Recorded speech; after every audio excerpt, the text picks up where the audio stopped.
in every state, in every city, at the crack of dawn or after a long day at work. A shared commitment to keep on going, faster, stronger, healthier. Each runner has their own story. The road can take unexpected turns, a potentially fatal disease, then a medical miracle with a hero you never expected to meet.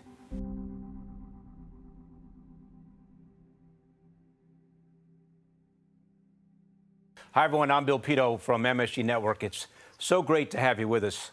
The American Liver Foundation made us aware of this incredible, inspirational story involving Caitlin Balint, who received a liver transplant on February the 2nd, 2021. How big a factor has running played in all the things that have transpired for you? Running has been a huge part of my life. When I started playing soccer, I was always running to try to stay in shape. When I was diagnosed with autoimmune hepatitis when I was 17, I wasn't allowed to play soccer anymore, so I turned to running. In college, I just continued to run every day. My counselor saw me running and was like, you need to try out for the cross country team. So I tried out. I ended up being #1 on the team, #2 in my conference, and 54th in the nation. I told her that she had to stop playing soccer because her spleen was enlarged, and any trauma to the abdomen could risk rupturing the spleen. How rare is it to be diagnosed with autoimmune hepatitis at the age of 17?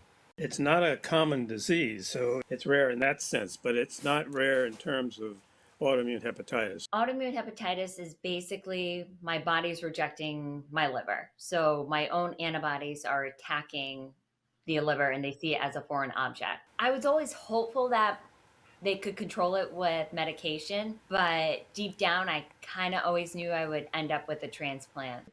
I referred her to my colleague, Kim Toe, who's a transplant hepatologist, and she wanted to evaluate her for a transplant. When they tell you need a liver transplant, you just kind of want to get it over with. And waiting is not like easy. Let's say hello to Sophie Long. She donated her liver to Caitlin back on February the 2nd, 2021. How did you become aware of Caitlin's story?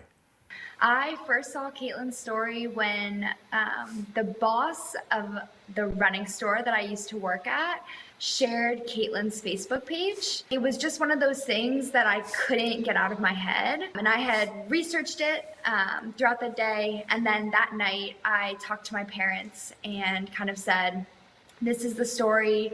And I'd really like to try and be her donor. What did your parents say when you went to them and said, hey, I want to donate my liver?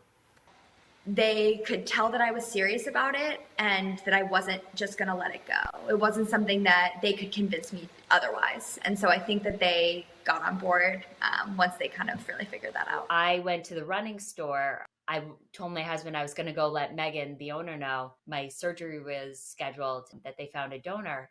And she asked me if I knew who it was. And I said, no. The only thing I know about her is that it's a girl and that she sees us going for a run together at some point and wants to be friends. Megan connected us through a text message. And then from there, I think we text almost every day until the day of the surgery. We want to talk to you guys about Transplant Day, February the 2nd, 2021. Sophie, what was that day like for you?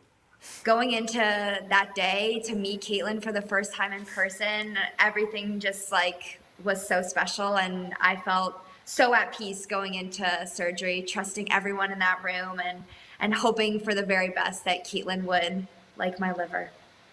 I met Sophie for the first time, which was like a relief, and it was a huge day. And I remember getting wheeled into the OR, and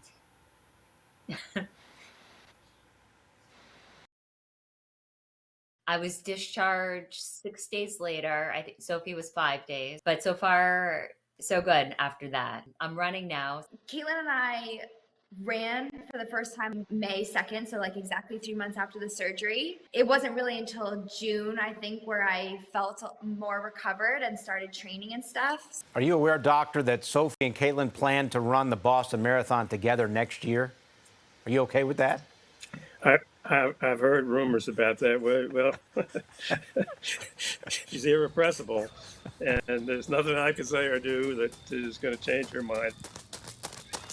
During the recovery walks, I think that I got really convinced that I wanted to run the Boston Marathon and I was going to run it for the American Liver Foundation. Just amazing that, that she's been able to do this.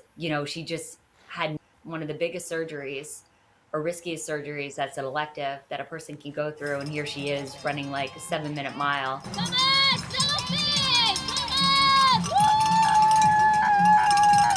I don't know if I can actually ever, tell her, like, thank her enough. How do you thank someone for giving you another chance at life?